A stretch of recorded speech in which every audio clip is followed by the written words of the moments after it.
Hello and welcome back to TJJ Bros. Today, we're taking a look at the Saber Pros Talon because right before I bought this damn thing, there wasn't shit online, there wasn't a video. I found one short-ass video. It wasn't anything. It was stupid. It didn't give any details on the Saber at all, and I thought people could use information on it. So today we're going to be going over all the features, all the specs, everything you need to know about the Saber Pros Talon. Right here, you can see we have everything that comes in the box. We first of all have the saber itself. This is the hilt. Second of all, we have this bag, which we're going to be going over in a minute. It's got all the stuff in it. And then here, we have the 36-inch blade. Now this thing here is durable as hell. I have hit it. It's made for dueling. It's meant to be hit. Very impressively strong. Now, in this bag here, the first thing you're going to come with is, out of the box, this is going to be on the blade as a blade plug, as we can see here. A blade plug that goes on the back just to keep from anything getting in the blade. But that, I usually have that on when I have the blade taken out of the hilt. And then here we have the charging cable. It's just a USB plug-in, nothing bad, and then that's what plugs into the Saber. Has about a 2-hour charging time, which is not terrible considering how long the battery lasts. And here we have the instruction manual, which in my opinion is quite shitty. You can't find shit in here about it, so we don't care about that. Third of all, you're going to come with 6 Allen screws, which are at the bottom of there, and then 2 regular screws that are made for the blade. Now, 2 of these Allen screws, or 3 of these Allen screws, can go into your blade. There is 3 short ones and 3 long ones that all go in to here, here, and here on the blade. Now, that is what fastens your blade in. So you take this blade plug off, and then you basically just slide it in there. Line it up, fasten them in, and you have the blade in. Now, one other thing I'd like to mention about this hilt is that it's actually disassemblable. So what you can do is the pommel back here, all just easily unscrewable, and put it back on really easy. Screw it out. Here you can see the speaker where the sound comes out. The pommel, that comes off. Then here, the top also will come off. And I think this is a great feature to the Saber just because it makes it look cool. And this is the actual body of the blade. These 2 things, they really serve no purpose behind, this uses the sound better, and this holds the blade in. But besides that, this is the main electrical part of the blade. Now, these are really easily attachable. They take a minute to screw in, but it is fairly simple. Nothing too difficult about it. Not that hard. Now, as you probably already noticed here, we have the on button. We also have the USB charging cable. And this thing will be sort of troublesome to put in the first time because it's kind of stuck. And you might think that it goes there. Push it a little farther than you think it should go, and then you'll have it fully in. I've charged it about 3 times now, and I've had it for about a week. So the battery does last a good while. Now, second of all, we have 2 screws, which you have extras of in case you lose, that you can take out to disassemble the actual electric part of the blade, the panels and soundboard, but I don't really see a reason to do that unless it's broken. Now here we have the main button. First of all, before you actually turn on the blade, it'll make that noise and this light will come on.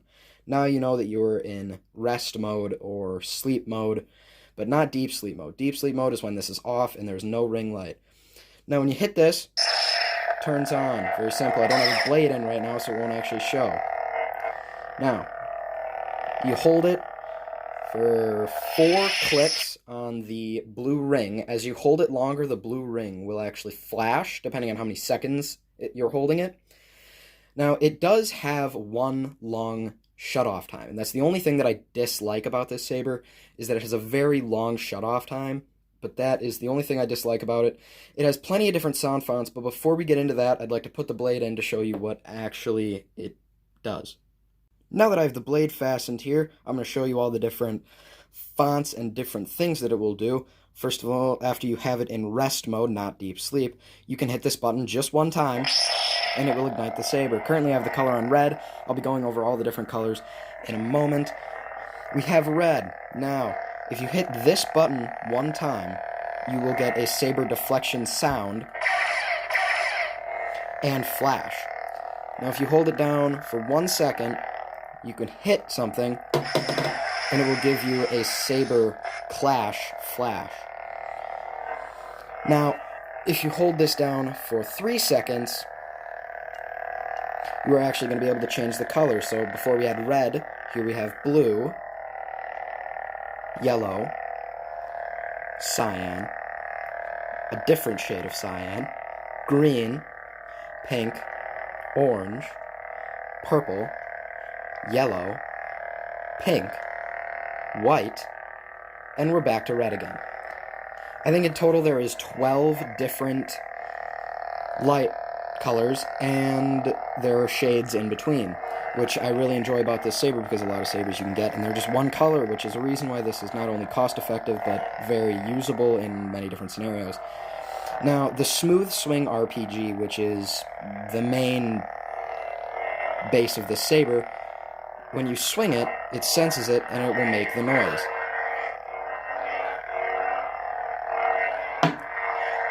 Very simple. Just, you swing it, it makes the moving noise.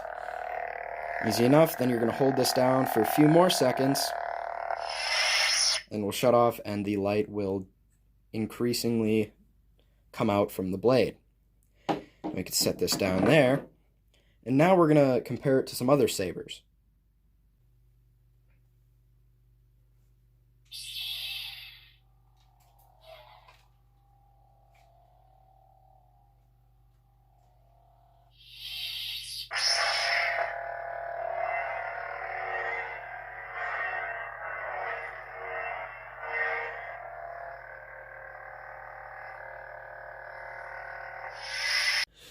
Now what you just saw was a comparison of a $50 Vader lightsaber compared to the Saberpro's Talon.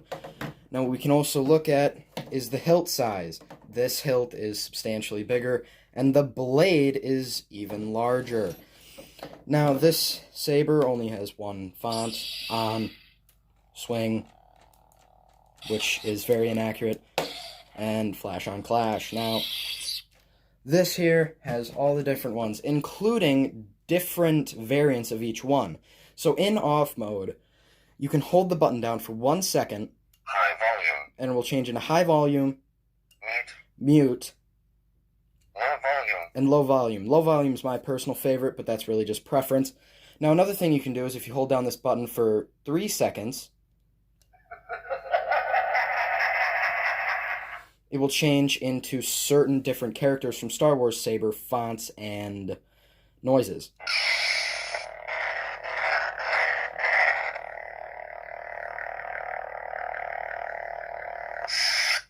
There we had Darth Sidious,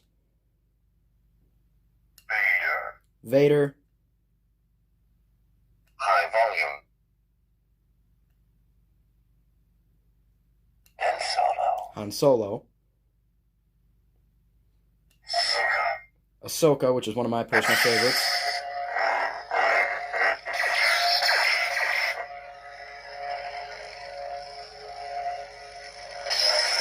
I just really like the noise Ahsoka's blades make. The Force is with you, young Skywalker. But you are not a Jedi yet. That was Luke in The Empire Strikes Back.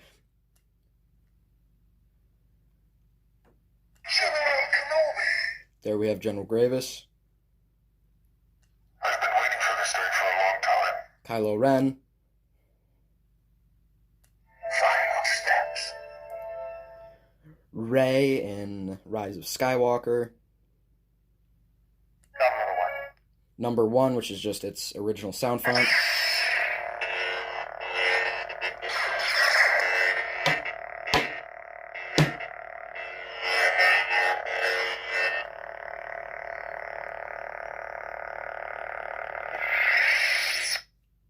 and then And one last final one. Mute. Low volume. Master Qui-Gon. Qui-Gon Jinn, which is my personal favorite. It's a little bit quieter than the rest.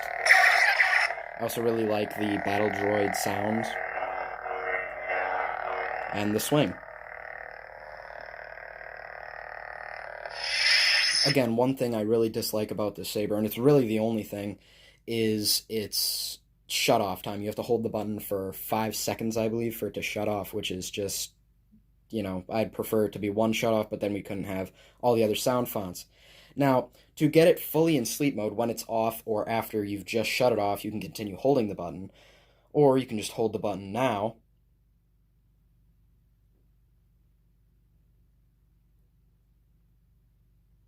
The resistance is dead. The war is over. And you're now in deep sleep mode. You cannot turn it on, as you can see. Nothing can happen with the saber.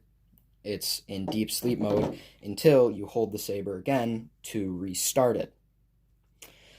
Now, I'd like to go over all the colors in the darks so that you can see all the different colors and how they look and how much light they give off, because certain colors will give off less light than others.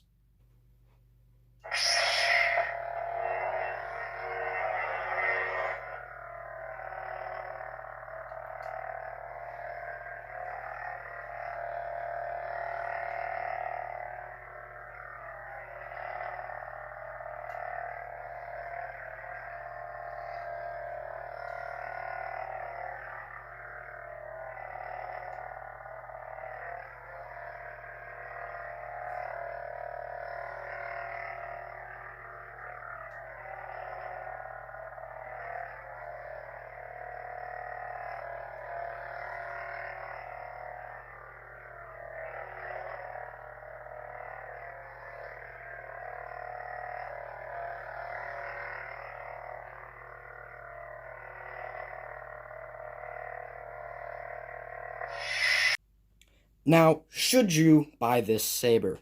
Personally, out of all the sabers that I own, being around 15, this is my personal favorite. First, I just love this hilt design. It's absolutely beautiful. It really gives a dark side feel. And the weight of this saber is really nice. It is maneuverable, but also good for heavy swings and dueling. Now, the blade, I would very much recommend as well. This thing, I don't think I could break it if I tried. It's very impressive. I've dueled with it before and never broke, never even got scuffs on it. Now, the stuff that comes with it, the instruction manual isn't great, which is one of the main reasons that I'm making this video, is because there isn't really much instruction. Even on their website, there isn't really shit on there at all. Now, this saber is originally $230. I got it on sale for $170, and it's worth it. I think there are better sabers out there than this, but not for the regular price range, and for people that aren't willing to spend over $300 on a saber, or even $200. This sale's been going on for almost a year now. It's nice. $170, not that bad. Also, if you do want a double-bladed saber like Darth Maul, or just a double-bladed saber in general, this piece can come off and you can replace it with a saber coupler, making 2 of these into a double-bladed saber. Or you can even combine it with any other saber from Saberpro's shops. I would very much recommend buying this. The shipping time took about a week and a half. It was about 10 days, a little bit less because I ordered it very late in the day. I would recommend buying it if you're interested in getting a high-quality dueling saber, or just a saber to have fun with, really. It's really great. I would recommend. I have Saberpro's Talon linked down in the description. The name of this saber is Talon. And thank you for watching. I'll see you next time.